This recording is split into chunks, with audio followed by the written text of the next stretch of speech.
I wouldn't have a probable cause that has an allegation that there was 96 text messages, 47 emails, 9 voicemails left stating that you don't care what the protective order says and that you're going to do what you want to do. Good morning. Are you Justice Joanna Lewis? And this is cause number 24, DCCR 0766. Ms. Lewis was granted probation for aggravated assault with a deadly weapon back in September of 2024. This is a motion to revoke. She pled true to counts 1, 2, 3, and 4. I've received an updated pre-sentence report. Have you both had an opportunity to review that report? We have, Your Honor. Stay asked you. And this was unagreed, correct? Correct. Yes, Your Honor. All right, Mr. Parker, you may proceed. Your Honor, just first like to point out she has no new cases. Part of her issue, I mean, she's not reported. She's claimed some mental issues, which although the probation department didn't have knowledge of, I think they've confirmed that by talking to the infirmary, the jail. And I believe she did have issues. She was in a wreck, and I can tell you, she's acknowledged to me that she's told me the right things, which was promising, that she didn't go to probation because she was in a wreck and she was uncomfortable and it's hard to. She also acknowledges, I should have gone. I should have had better contact with my probation officer and done what I'm supposed to do. She's very convincing to me that if she's given the opportunity, she's taking the medications that she needs to take, and that she will be able to complete her probation. I'm asking the court to put her on a high medium caseload and see if she does what she says she can do. If she's on her medication, and we can see if she actually will report. I mean, it won't take long to see if she reports and she starts doing a community service. They're administrative violations pretty much, and I'm asking the court to give her another chance. And do you want to address the court? Hold on. And she'd like to address the court, Judge. Go ahead. I would like for another chance, and I promise that I'll make sure that I do all my things that I'm supposed to do for my probation. Explain to her what you told me about why you didn't do what you're supposed to do the first time. I got in a car accident, but like I say, I'm not using it as an excuse. But I was out on transportation and stuff like that, and I couldn't really make it to where I was supposed to make it. And I've been taking my medicine. I've been doing everything that I'm supposed to, and I promise that I'll continue doing everything that I'm supposed to do to complete my probation. And you told me what should you have done when you weren't going? You should have done what? Should have reported. And you should have communicated with them. I should have communicated, especially with my probation officer. Mr. Coleman? I don't have much to offer, Judge. Saying things and making representations that they're easy to do and easy to say, but it's the deeds, the actions of the defendant that matter. And Judge, she's essentially done nothing on probation. If it's a mental health issue, she's got to take the first step, Judge. She has failed to enroll in Spindletop to get those mental health, mental health issues, if any, addressed. You can't do this probation for her, Judge. And the definition of insanity is doing the same thing over and over and expecting a different result. Putting her back on probation, given the fact that she's just utterly failed, would be, in my opinion, doing insanity, doing the same thing, expecting a different result. She's just not going to. Her past behavior has indicated she's just not going to be successful at probation. I don't think that's fair representation, because obviously the probation department didn't know she had a mental health issue. They acknowledged that. And when they do know that, they take steps to help these people that have problems. And she did take steps to get on medication, and she has improved by being on medication. I think with the assistance and the knowledge that the probation department has, that she has a mental health issue, and she actually is taking medication for these problems, it may help her. She may have a better chance. So I'm looking back at the original pre-sentence report from 2024. Mm-hmm. And so it was noted in that pre-sentence report in 2024 that she had an appointment with Spindletop for a specific day that she failed to show for during the pre-sentence report, that time period. So it's not a surprise to anyone that there was some issues back then that weren't followed through with to go to Spindletop. That was ordered at.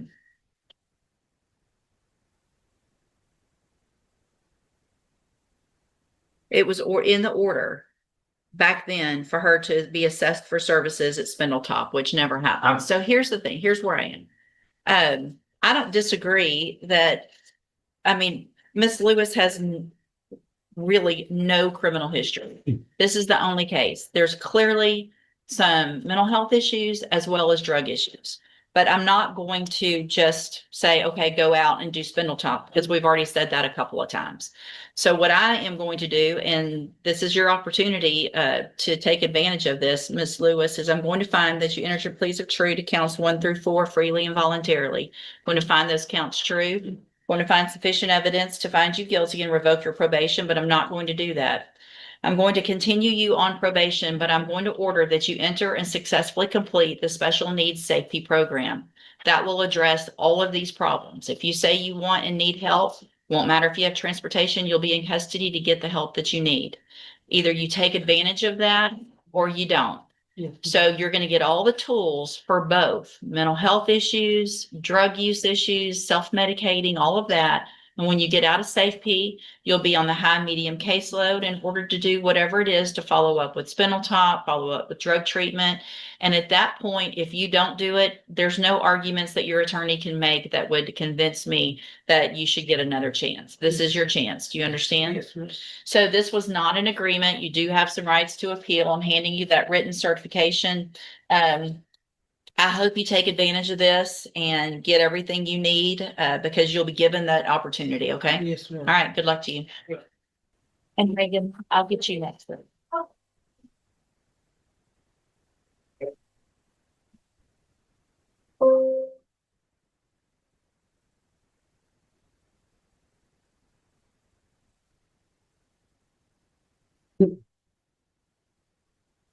right, sir, you Gabriel Cruz? Yes, ma'am.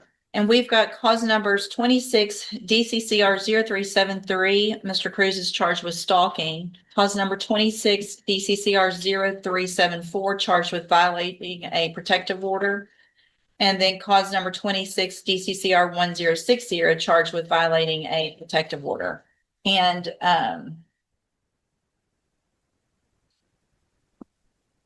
the state has filed a motion asking that I increase the defendant's bond.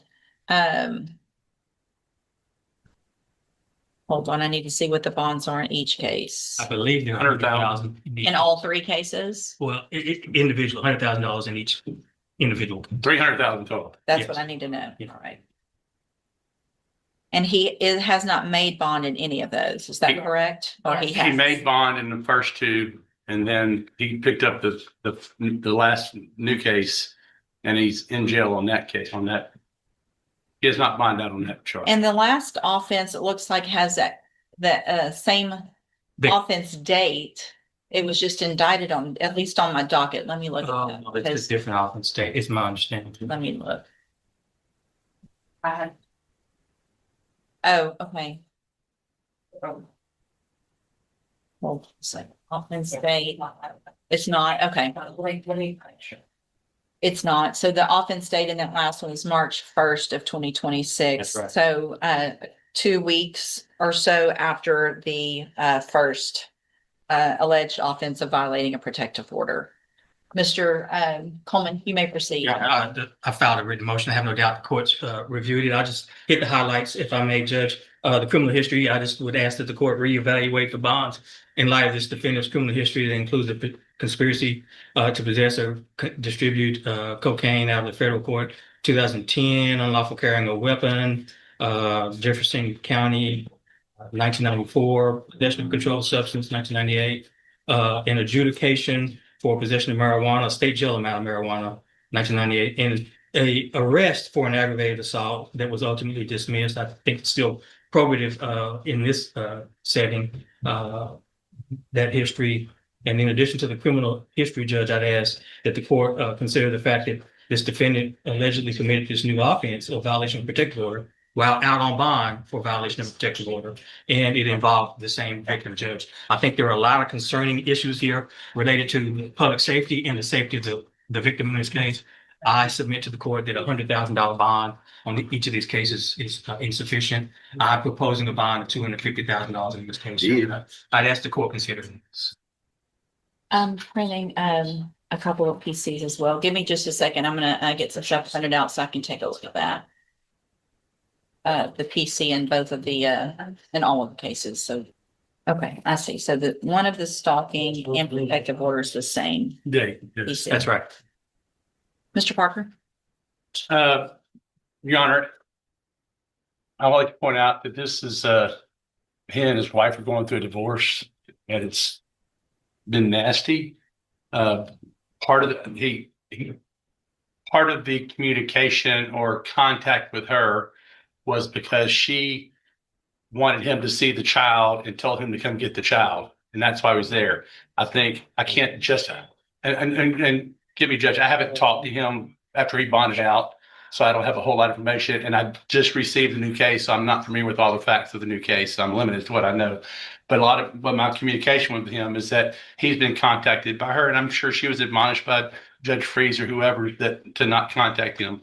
But he did say that was one of the reasons she has contacted him to see his child, and then she tries to use that against him, and which is common. We see this a lot of times when there's a divorce going on, and they want to use anything they can. But we're asking that. I mean, he's on there's third-degree felonies, and $100,000 is a high bond. He had some help on the first two cases. I'm not sure if he's going to be able to have that help on these cases, but we're asking to leave the bond the same. $100,000 on with other restrictions, I think is appropriate for these types of cases. If he was out and was intended to hurt her, he could have hurt her. I think, even the facts that Mr. Coleman has raised and some of the stuff is that if he was around her, he could have hurt her if he wanted to. But I think it aligns with what he is telling us, that he was, even though he shouldn't have gone over there to see his child, that's more than likely what happened. So we're asking to keep the bond the same, Judge, with other monitoring restrictions. Killed myself, so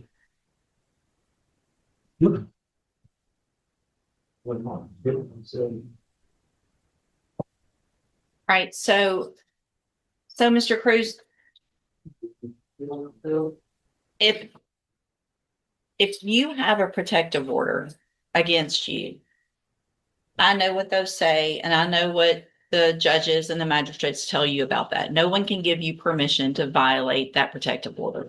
And if you guys were just talking about a visitation of your child, I wouldn't have a probable cause that has an allegation that there was 96 text messages, 47 emails, 9 voicemails left stating that you don't care what the protective order says and that you're going to do what you want to do. In addition to pulling in the driveway, that's on February 23rd. 2 weeks later, same thing, numerous calls, and the officers locate you in your vehicle a block away from the house driving past. So it obviously, regardless of whether you have already done anything to hurt her, my job is to make sure that that doesn't happen. And I feel like you have completely disregarded the protective order that was placed on you and the rules that were placed on you down in another court. And so at this time, I'm going to grant the state's motion. I'm going to raise the bond and cause number 26 DCCR 1060, which is the last offense date of March 1st of 2026. I'm going to raise that bond to $250,000. Condition of that bond, if you make it, is that you wear a GPS monitoring device at all times and that you would be on house arrest as well. So you would not be allowed to leave your house. I am going to modify the conditions of your bond in the 2 other cases that you've already made bonds on. Additional bond conditions in those 2 cases, which is 26 DCCR 0373 and 0374, are that you have a GPS monitoring device on at all times and that you are on house arrest. You're not allowed to leave your house without my permission. All right, you can go back with the bailiff. We'll set your case for an announcement. The bond amount stayed the same in that one? Yes, I didn't Okay. change those bonds amount. I raised the last one Okay. and made those